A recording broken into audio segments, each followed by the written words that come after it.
Man, I tell you what. I'm like stunned. Still.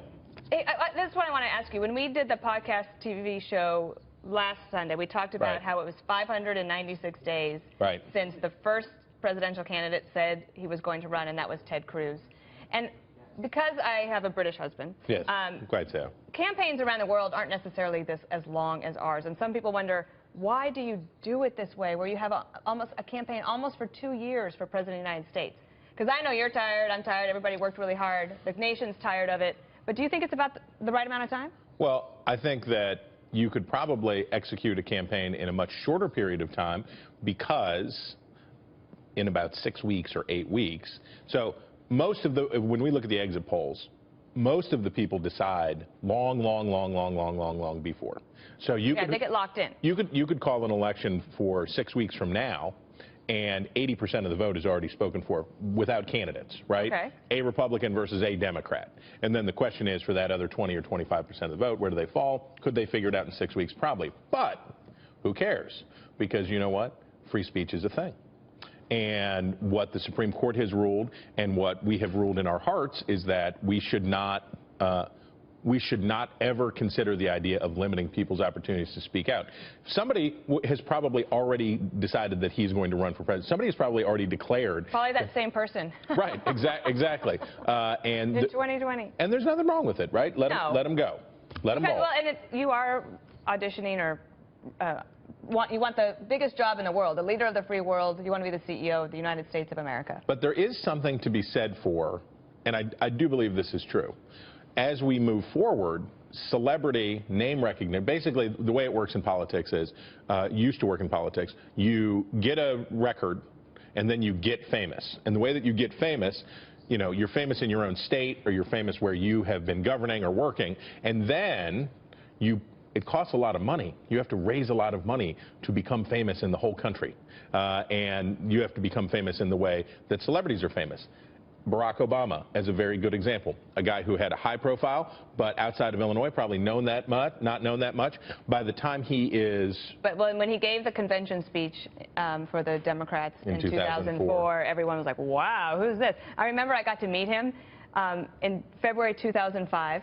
We went to the Gridiron dinner separately, but we were sat at the same table across from each other with USA Today, and it was my first time going to that dinner.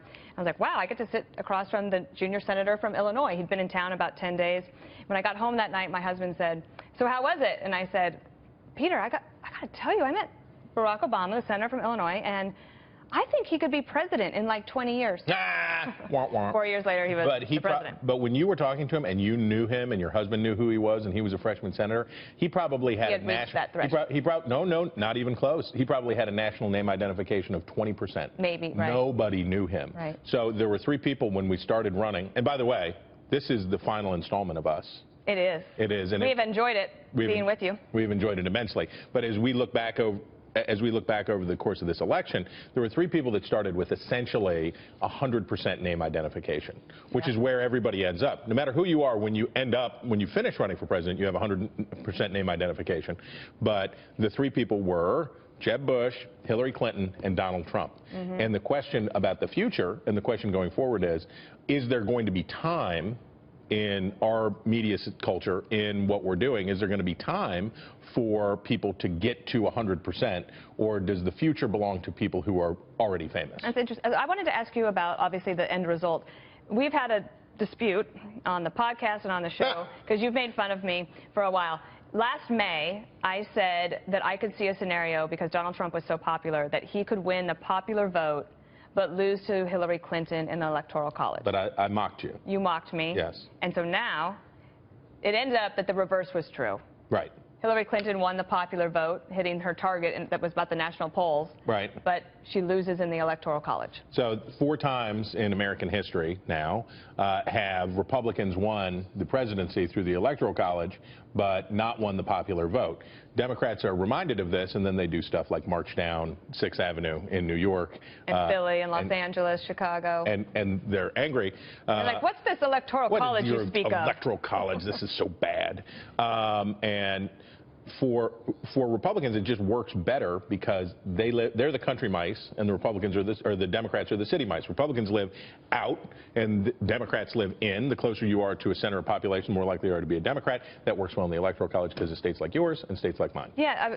So growing up in Wyoming, I remember my grandfather would say, you know, there they go, carting off all of our energy resources to the coast so that they can benefit. But he would always say, he said, but we have a voice. And the voice is that we have 2 senators. You know, the representation from Wyoming, I think, has always been superb. Was Wyoming the most Republican state this cycle? Yes, at 70%. The second was West by God, Virginia, at 69%. And the third, for our producer of The Five and Sean Hannity, Porterbury, Oklahoma, was 68%. Good at being Republican, but not maybe the best. Well,